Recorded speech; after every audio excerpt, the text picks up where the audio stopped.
آئیے اب ناظرین رخ کرتے ہیں مفتی سید ضیاء الدین نقشبندی صاحب کا۔ مفتی صاحب، آپ سے ہمارا یہ سوال ہے کہ حج کے روحانی فوائد کیا کیا ہے اور ان کی برکتیں کیا کیا ہیں، وہ آپ ہمارے ناظرین کو بتائیں۔ جی مفتی صاحب۔ السلام علیکم ورحمۃ اللہ وبرکاتہ۔ الحمد للہ رب العالمین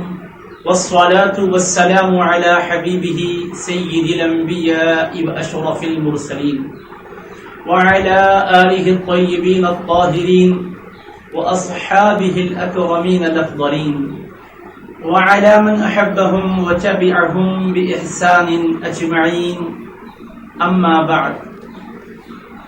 فقال الله سبحانه وتعالى في كلامه العظيم: أعوذ بالله من الشيطان الرجيم، بسم الله الرحمن الرحيم، ليشهدوا منافع لهم، صدق الله مولانا العظيم وصدق رسوله النبي الكريم۔ ناظرین گرامی قدر و سامعین باتمکین، اللہ سبحانہ و تعالیٰ کا لطف و کرم اور فضل و انعام جن بندوں پر خصوصی طور پر ہوتا ہے، وہ سعادت مند بندے حج بیت اللہ کی سعادتوں سے مشرف ہونے کے لیے اور روضہ رسول پاک علیہ الصلاۃ والسلام کی زیارت کی عزتیں پانے کے لیے حرمین کریمین کا رخ کرتے ہیں، اور روحانی فوائد اور برکتیں بے شمار انہیں حاصل ہوتی ہیں۔ سب سے بڑی بات تو یہ ہے کہ ایک بندہ مومن دنیا کے جس کونے میں بھی کیوں نہ ہو، اس کے دل کی آرزو ہوتی ہے کہ کم از کم زندگی میں ایک بار ہی کیوں نہ ہو مکہ مکرمہ کی سرزمین پر پہنچوں، حج اور عمرے کی سعادتیں پاؤں اور اپنے رسول پاک علیہ السلام کی خدمت اقدس میں ہدیہ درود و سلام پیش کرنے کے لیے زیارت پاک کی سعادتوں سے مشرف ہونے کے لیے مدینہ منورہ جاؤں۔ اللہ تبارک و تعالیٰ ان کی ان آرزوؤں کو پورا کرنے کے لیے جب انہیں اس پاکیزہ سرزمین پر بلاتا ہے تو ان کے احساسات اور ان کے جذبات انتہائی تیز ہو جاتے ہیں، اور روحانی برکتوں کو پانے کا ایک الگ شوق ہوتا ہے دل کے اندر۔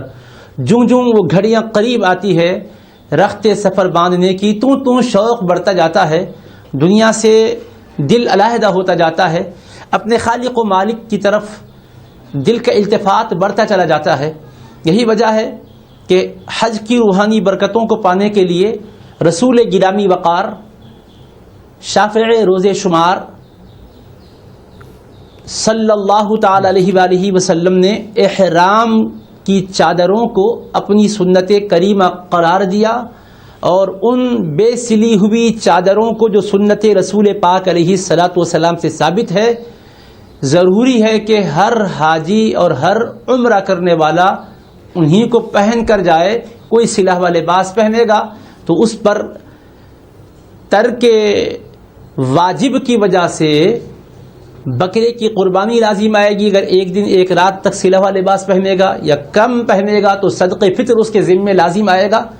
تو لباس تو بہرحال لباس ہے، کوئی بھی پہنے، لیکن پابند کر دیا گیا کہ جب وہ احرام باندھ رہا ہو، بنیت حج یا عمرہ احرام باندھ کر لبیک پڑھ رہا ہو، تو لازم ہے کہ وہ بے سلی ہوئی چادروں ہی میں رہے اس عبادت کے ادا کرنے تک۔